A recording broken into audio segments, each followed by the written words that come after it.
Welcome to Decision Vision, a podcast series focusing on critical business decisions. Brought to you by Brady Ware Company. Brady Ware is a regional, full-service accounting and advisory firm that helps businesses and entrepreneurs make visions a reality. And welcome to Decision Vision, a podcast giving you, the listener, clear vision to make great decisions.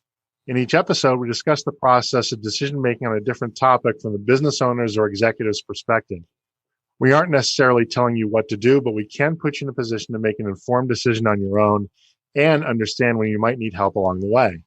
My name is Mike Blake, and I'm your host for today's program. I am a director at Brady Ware Company, a full-service accounting firm based in Dayton, Ohio, with offices in Dayton, Columbus, Ohio, Richmond, Indiana, and Alpharetta, Georgia. Brady Ware is sponsoring this podcast, which is being recorded in Atlanta per social distancing protocols. If you like this podcast, please subscribe in your favorite podcast aggregator, and please consider leaving a review of the podcast as well.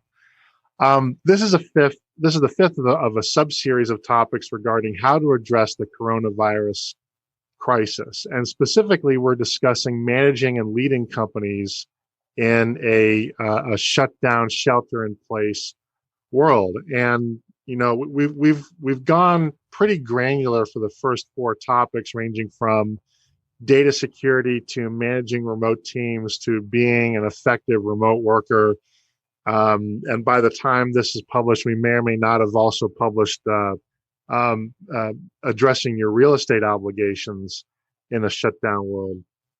But I want to sort of draw back a little bit and look at this from a 30,000 foot perspective, because in addition to managing the very granular aspects of managing a company through a crisis, there is also the broad discussion of just how do you run a company in this environment, and how do you lead, and let's kind of put our cards on the table right now. We are collectively living inside of a horror movie, with the exception of we don't have the "don't open that door" kind of thing. But we're living in an unprecedented environment, and unless you've had, I don't know, bomb diffusing training or something like that, none of us have specific training in how to handle a scenario like this. And I think the best teacher for this kind of thing, quite candidly, is experience. Because again, I don't think there's a course that Harvard is offering that is the coronavirus in you, how to manage your company in a world that's being afflicted with a pandemic. And I think they're just sort of broad questions and conversations that as leaders, as decision makers, we would like to have, we're trying to have, and maybe we have somebody in our network or ecosystem that can have that with us. Maybe we don't. And what I wanted to do with the show is I wanted to make available to you, quite candidly, one of the wisest business people I know, and one of the guys you want to be in a foxhole with. And full disclosure, he is technically my boss. So as a listener, you can decide if I'm sucking up to him or not. But if you've known me for more than 5 minutes, I'm not a suck up guy. But I've taken an instant liking to Tommy Marsh ever since I joined the firm, almost 2.5 years ago. And in this short period of time, he's become something of the mentor that I wish I'd had much earlier in my career and rarely did have. He's just got a common sense to him and a way of cutting through the bullshit, but a way of addressing it with a level of humanity and compassion that you don't see all that often, including in the accounting industry. And I think you will enjoy the next 45 minutes we're going to spend with him as much as I've enjoyed being able to learn from him over the last 2 years. Tommy has more than 25 years of experience in public accounting and is the managing director of our Alpharetta, Georgia office. Prior to joining the Brady Ware family, he was a tax partner with a firm called Marsh & McConnell for 21 years, which of course that's his name. He was co-owner and he was running that running and owning that firm. Tommy is involved in general business consulting, strategic planning, and tax and audit services. He specializes in federal and state income tax laws and regulations. They relate to closely held corporations and partnerships, as well as personal financial income and estate planning, does all this accounting stuff, yada, yada, yada. He's a member of the Greater North Fulton Chamber of Commerce, the AICPA, and the Georgia Society of CPAs. But most importantly, what he does on a daily basis, I think he would tell you himself, he doesn't do all that much raw accounting stuff anymore. He's the guy that the clients come to when they just got problems and they've got major issues with their company that are potentially, company or career threatening, and they come to him for advice. And that's the kind of guy that you want involved, that you want to ask these kinds of questions, because every business, I don't care, even if you're making N95 masks and you're making ventilators, this environment, if you don't navigate correctly, is an existential threat to us all. And so great advice is just, it's never been more important. And I'm so delighted I could convince Tommy to take some time off the tennis court and join us today. Tommy, welcome to the program. Mike, thank you so much. I learned a couple of things about myself in that introduction, and it's much appreciated.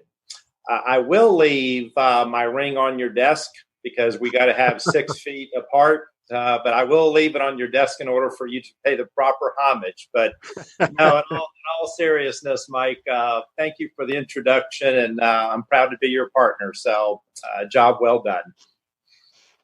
So, Tom, let's get into some background. When we say that you're with Marsh and McConnell for 21 years, were you the owner or an owner of that firm for all 21 years?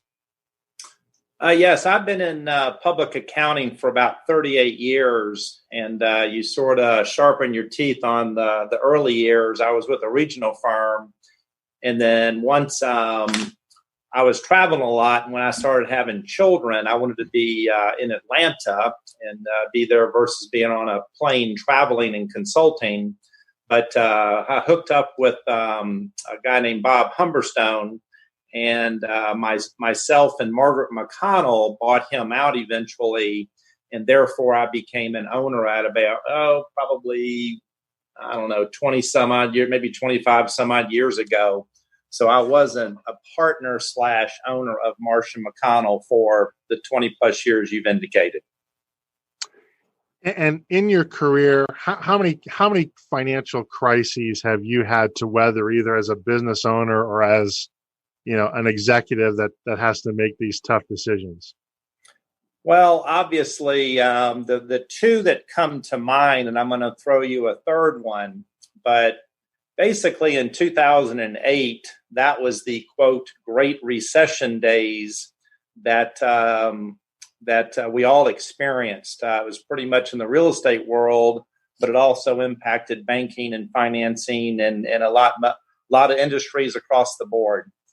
That was a tough time for a lot of people, a lot of businesses.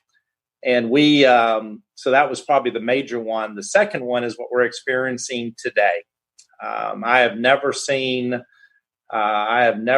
something like this before. So this has got to be one of the major financial issues that we're facing us today. Now, being a CPA for a small practice, in the Marsh and McConnell years, I believe the other financial crises that we had is with clients.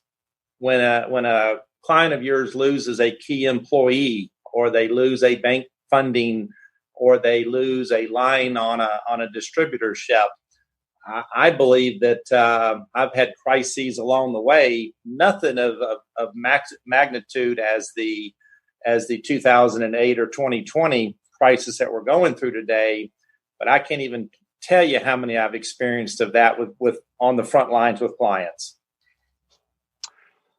Is this the worst crisis you think you've experienced in your career? Absolutely. And I think When you talk about the 2008 Great Recession, it's now behind us. It's in the rearview mirror. When you talk about the 2020 coronavirus pandemic, we're still living it. As you said when we first, started talking this morning, is that is we're living it. We're in the middle of it. And my experience has been that I believe that the unknown most of the time is worse than the known. And so we're still in the unknown part of this, whether it's a health issue that you're worried about a loved one or your children or your spouse or what have you from a health issue, but you're also in a situation to where from a business owner, what's going to happen? And so that's why I think for right now, it is absolutely terrifying on some stages. However, we all know that the unknown is worse than the known. So hopefully in the next, and I'm not trying to put a deadline on this, but at the same token, we need to get back to work. Is that 30 days? Is that 45? Is that 60 or 90? Only time will tell. So yes, this is absolutely the worst situation that I've seen in my career. In the past, when let's go back to the 2008-09 Great Recession. You and I were both advising clients back then. What advice have you given to clients in the past from financial shocks? They came to you and said, "Tommy, what's going to happen? The economy is obviously going to take a massive turn for the worst." And they're saying, "What do I do? What do I have to be doing?" What piece of advice did you find yourself most commonly giving out? Well, obviously, advice is pretty much client specific. You may have one client that really has not been impacted. So our advice to them is, hey, it's the general discussion and the general consulting that we do on a daily basis. Other clients typically have specific advice, but the over-ending advice that I give clients is it is going to be okay. I don't know, may not know 100% what it looks like, but I believe with my experience and as much as I've been through over the last 38 years in my industry, it's all going to be okay. It may not look like it was prior to this, but at the end of the day, it's all going to be okay.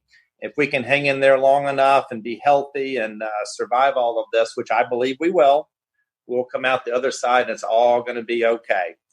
I, way back in my career, I would get nervous, I guess is the word, that if a client got in trouble or one of my largest clients declared bankruptcy, you as a business owner, you become nervous and what's going to happen next, and am I going to survive and feed my family and what have you.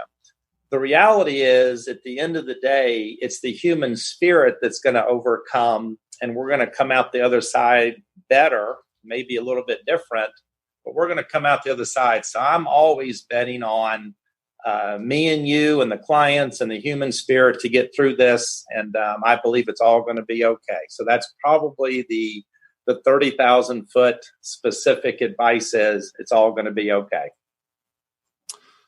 So I know you, as I have fielded calls and have taken meetings with clients about this. What are the most common worries that they're expressing to you right now? Well, it depends on the industry. So one of the first, about the middle of March, when this really was starting to shape up to where the economy was going to get shut down for whatever reason, it really depends upon what industry that you're in. One of my trade show vendors called up and said, "When will this be over?" And I said, "Well, I'm not sure, but if you know anything about the trade show industry, they didn't postpone their trade shows; they canceled them." So his worry was, when will it get back to normalcy? And he thinks it's going to be in the fall. So all the planning that we have done is for the fall. A charity event client of mine suffered the same type of situation to where overnight all of his charity events that he supports were canceled. And right now they're pushing to have them in the fall again. So his biggest concern and his biggest worry was, I have assembled the best team that I've ever put together. How can I keep them all together? How can I keep my great team together? A project company called me up, and he manufactures large displays for whether it's a large construction client here in town or what have you. His revenue went from $7 million down to zero. Hey, how am I going to pay for the rent? How can I keep my team together? How am I going to, survive this and pay for my bills? So at the end of the day, even the hair salon that we represent, she called me up and said, hey, I've closed the shop, sent everybody home. Will unemployment benefits be enough to take care of my team that I've had for the last 10 or 15 years? All four of those examples happened within about 2.5 days of each other in the middle of March, because they saw what was coming and they were looking at what was going to happen economically. So at that point, most of them were just really, really, really worried, not only about their business, but really about the people that work with the small business owner that they care about.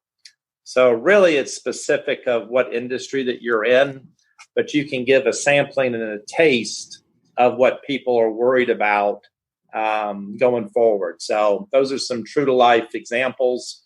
Obviously, I could give you probably 10 more, but then we went from 45 minutes to about an hour and 15, and I'm not sure we want to do that. So we, along with the rest of our industry, is scrambling to understand how the recently passed CARES/Payroll Protection Program Act is going to operate, and I think we're starting to get a handle on it. But it's the interpretations are still a work in progress. But at the end of the day, I know a lot of in particular small businesses are looking at that as a potential savior. In your mind, how helpful do you think that is going to be for small businesses? And are you telling people this is going to be great and it is a true lifeline? Or are you telling them that, maybe you should manage your expectations? This is great, but it's not going to solve the whole thing. Where do you kind of come down on that? Well, that is a great question. So a couple of comments on the front end is that from about the middle of March and even to the end of March, we kept hearing about the SBA programs and the CARES Act and the PPP loans and what have you. The way I see the world is that there's really two groups of the CARES Act that is available, or you could use it to your benefit. The first part of it is your typical, what they call as the EIDL loan.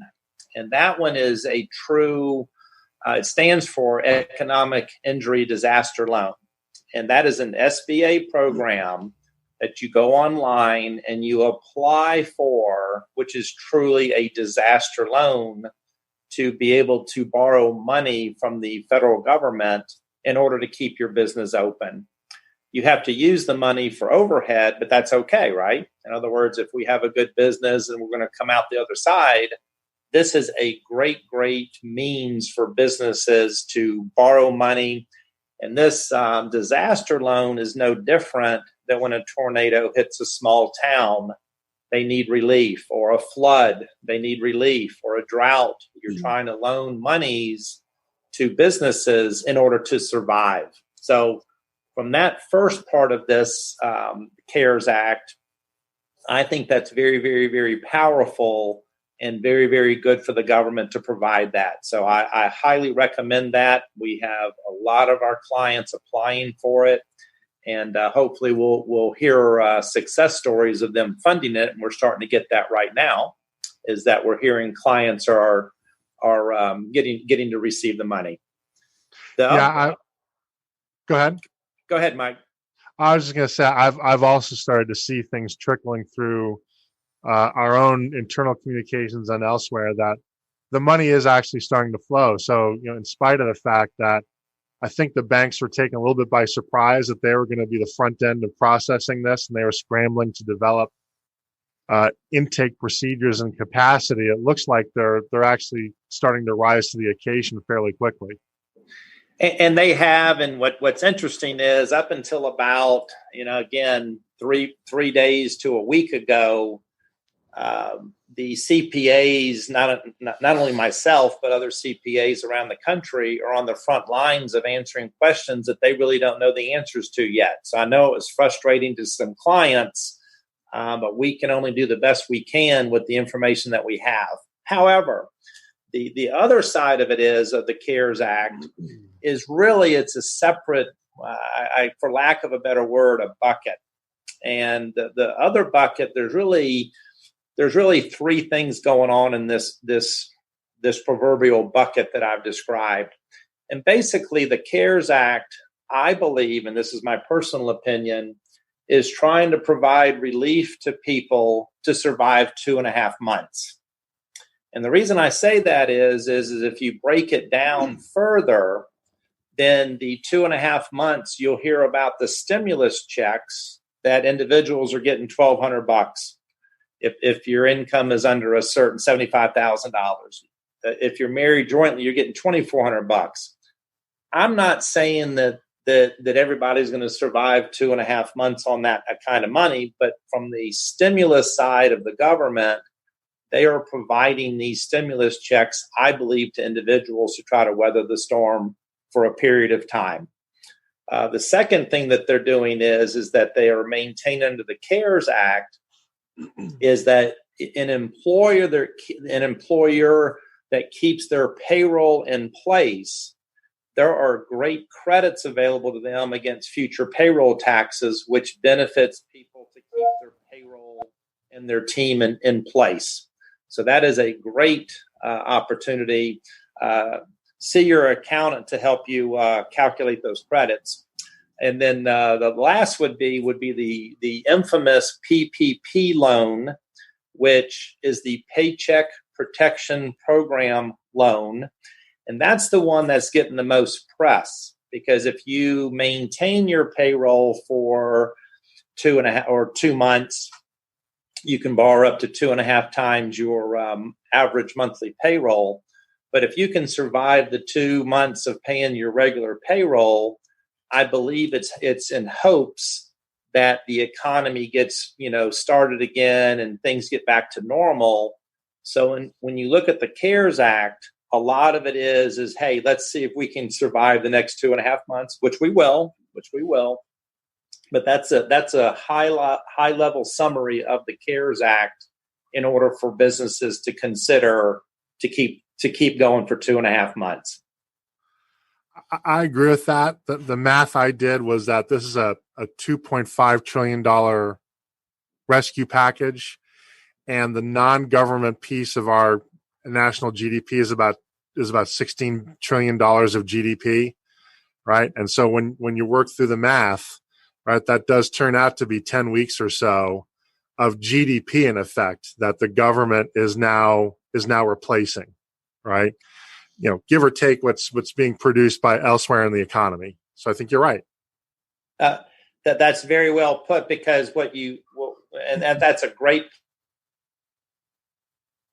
point. I believe that whatever they're trying to do, and again, we're hearing success stories that clients are now beginning to get some money. But if you think about it, there's two things going on. What can the government do to help the citizens and small business out to get to the next event, to where we're back outside and we're not on shelter in place type of things, which is under Georgia and what have you. But So that's the first part of it. The second part of it is that all of a sudden we're going to have this $1 trillion debt. But in my opinion, today we're just trying to make it 2.5 months, right? I mean, we got to. Yeah, exactly. So I believe that the stimulus package and the CARES is really just trying to get businesses and people to let's figure this out. Let's give us 2.5 months of survival. So tax return deadlines have been pushed back. I think it's to July. I should know this more, but I'm not an accountant. How meaningful do you think that is for most business owners? Do you think that that's appreciated, just to take one thing off their plate so they can focus on what's right in front of them? Well, Mike, to be very blunt with you, I think it's the greatest law ever invented because I'm a public accountant CPA. So I think it's very meaningful if you want to know the truth of the matter.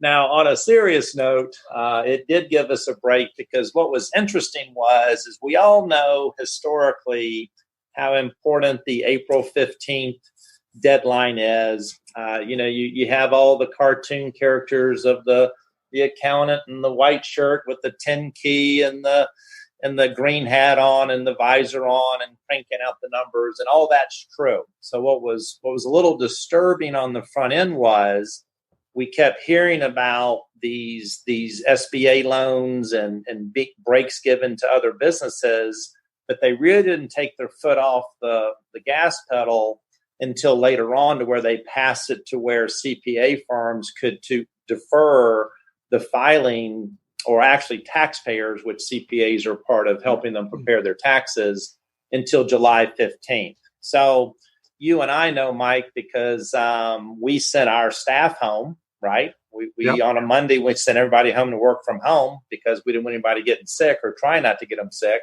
Yep. But it was a great, great relief to get the filing deadline. And they've just recently come out with more rules to state that a lot of the filings that are normally done between now and July 15th have pretty much all been extended. So from that aspect, from a CPA firm, it was huge. Now, from a general business type of client, that it helps them if they owe tax, right? So in other words, if you owe tax and you're trying to survive the next 2.5 months, they're probably not going to make their tax payments anyway, because they're trying to keep the doors open and keep their employees in place. At that moment, it is a huge benefit for the government not to charge the typical 1% interest rate from April 15th until July 15th. They have waived that. So from that aspect, if you are owing money, that is a great, great benefit, and very meaningful for those people, but you just picked up the interest carry on that. If you have a refund, obviously the group that have refunds are still pressuring the CPAs to get their returns done, and Brady Ware is continuing to do that. We're still in full production in order to continuously serve the clients that we have. It's just being done a little bit differently since everybody's at home.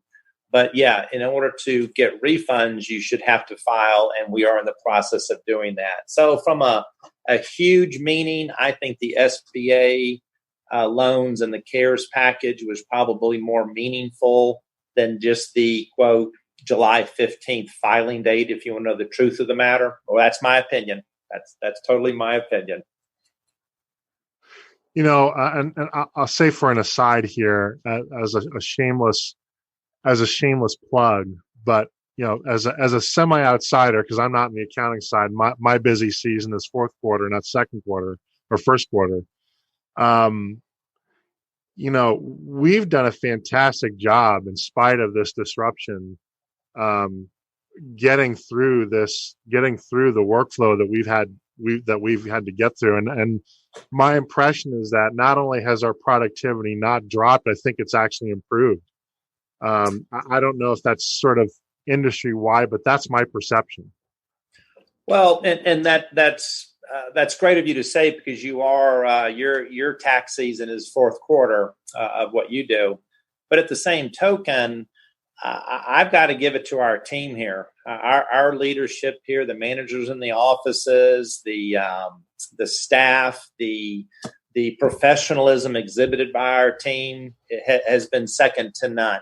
And I'm sure CPA firms around the country feel the same way. But right now, our team is still taking phone calls and emails and production and reviewing, and I'll probably release a handful of tax returns this afternoon and keep the ship going in the right direction. But I got to give it to our team, Mike.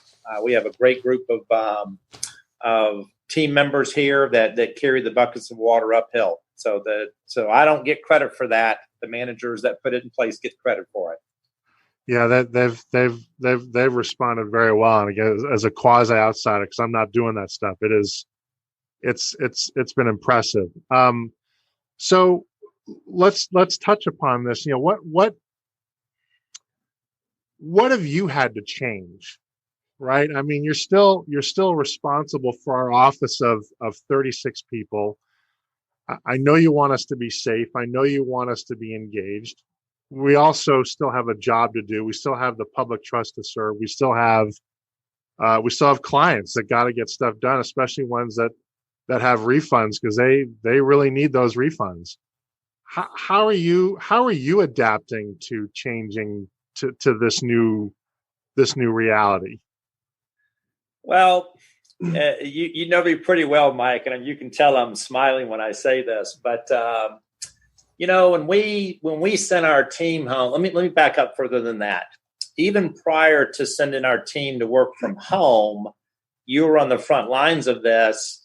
We were in the process of saying, hey, team members with the Atlanta traffic, why don't you work one day from home and just stay in touch and we'll see how it works, right? I mean, for an accounting firm, or for me, that was a big change, right? Because I'm old school and let's get in here and let's get your hours done and the chargeability and all the things that go with that. So for me personally, I believe sending everybody home is changed. I'm not going to say a lot. Maybe it changes the way I look at it, because our team, given the chance to be professionals without being in the office professionally, they have risen to the occasion.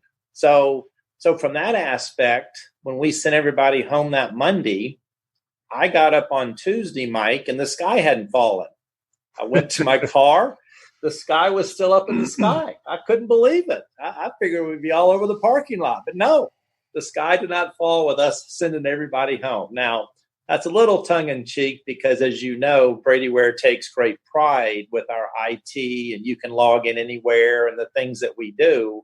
Yep. We were already ahead of the curve of that, in my opinion. But just from a leadership viewpoint, obviously it's been harder.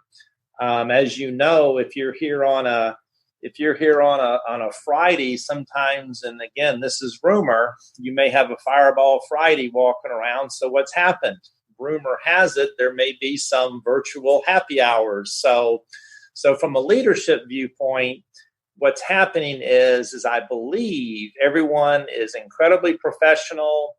I also believe from a leadership viewpoint that our team misses the social interaction of our office.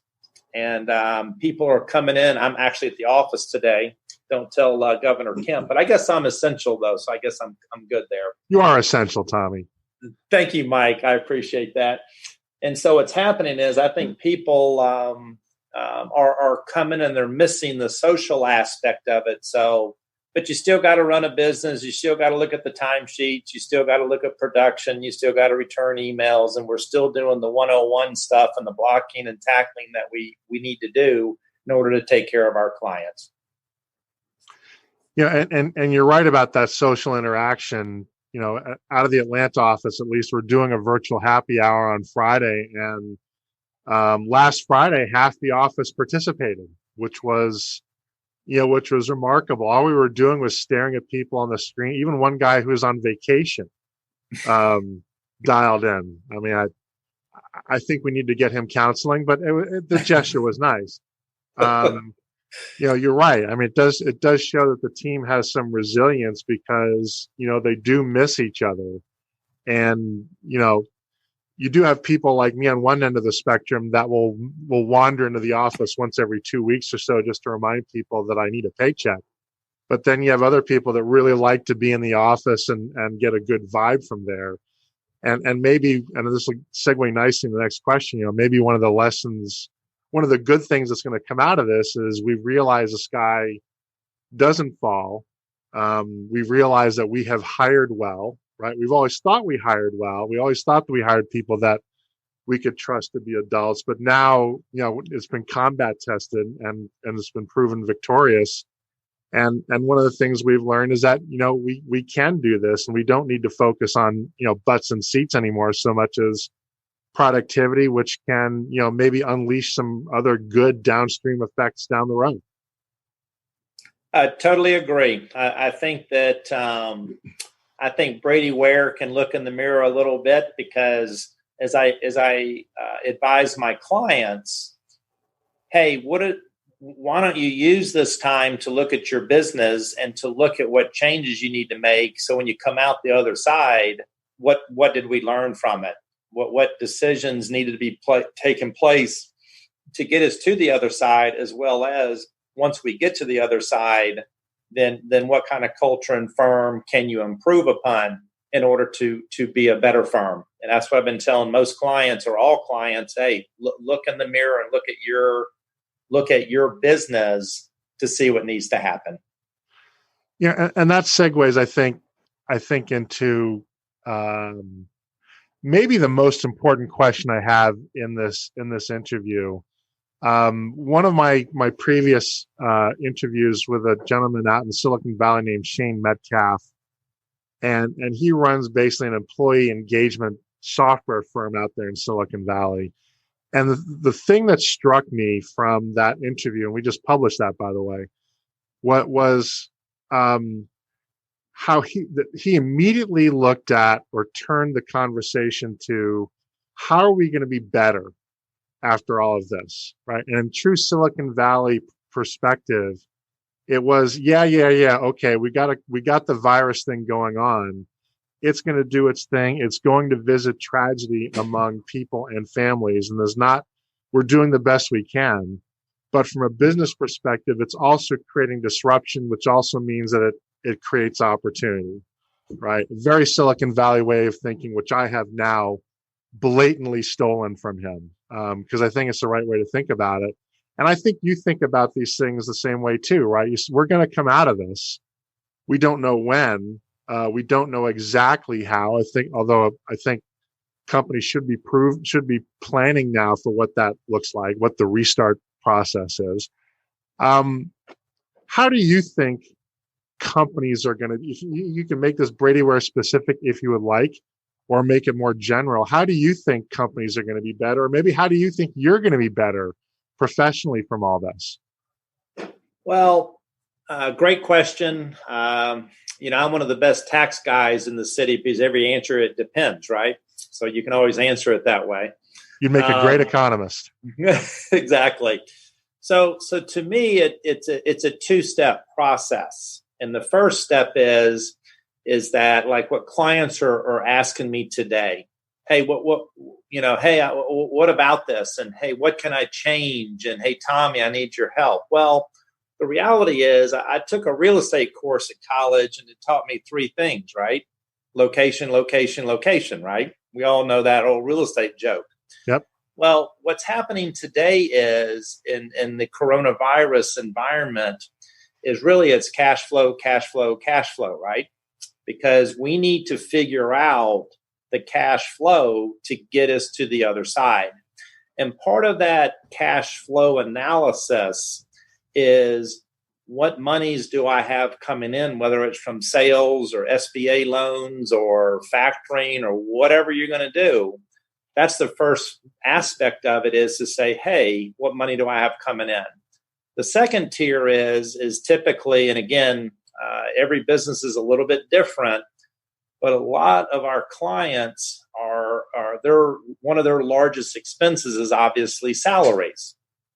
So do you rank your owner as number one and everyone else down to number 20 or whatever? And the theory behind it is, hey, if my sales have gone down 30%, do I need to look at 30% of my salaries? That is a question mark, by the way. It's not a rule out there. Yeah. But once you look at it in good times, Mike, what happens? You don't really address the problem employee. You don't really hold them accountable like you should hold them accountable, because things are good, and why do I have to rock the boat to a degree? But when things aren't good, it is forcing companies to look at their business and make those tough decisions. So once you do that, and you have to say, you know what, my business is down 30%. I've got to get rid of 30% of my workforce in order to survive, right? We're trying to get the cash flow to get to the other side. Then at that moment, it's real easy to let the problem employee go, or the team member who really isn't carrying the water uphill, because it's survival. And then the last thing is that once you do that, you analyze your overhead, and that's a little bit easier approach, because it's easier to tell the specialty water person that we can no longer use their services in the break room because it's not essential. But once you do all of this and you get to the other side, I believe all businesses are going to be stronger, including Brady Ware. Maybe we have work anywhere policies. Maybe we only meet on Mondays or Tuesdays or something, and because it's been proven at Brady Ware so far that we have a great professional staff without having to repeat all of that. So to answer your question, what's going to look like, I don't know, Mike, what it's going to look like, because they're still writing the book while we're reading it. But I think we're going to come out the other end a lot stronger in leadership and more trustworthy. Not that we weren't before, but we're going to be more professional and let our team grow and blossom where they can grow and blossom. Tommy, this has been a great conversation. We could easily have it go another hour, but I know you got a lot to do, and you get ants in your pants anyway. But if somebody has, if we haven't covered something that somebody else had a question about, or maybe they'd want to follow up on something that we have covered, is it okay if they contact you? And if so, how best can they do that? Two ways. The first is my email address, which is tmarsh@BradyWare, BradyWare.com. So tmarsh@BradyWare.com. Or my direct line is 678-350-9503. Please call. That's going to wrap it up for today's program. I would like to thank Tommy Marsh of Brady Ware so much for joining us and sharing his expertise with us today. We'll be exploring a new topic each week, or maybe even more frequently as we do these special episodes. But please tune in so that when you're faced with your next executive decision, you have clear vision when making it. If you enjoy these podcasts, please consider leaving a review with your favorite podcast aggregator. It helps people find us so that we can help them. Once again, this is Mike Blake. Our sponsor is Brady Ware Company, and this has been the Decision Vision Podcast.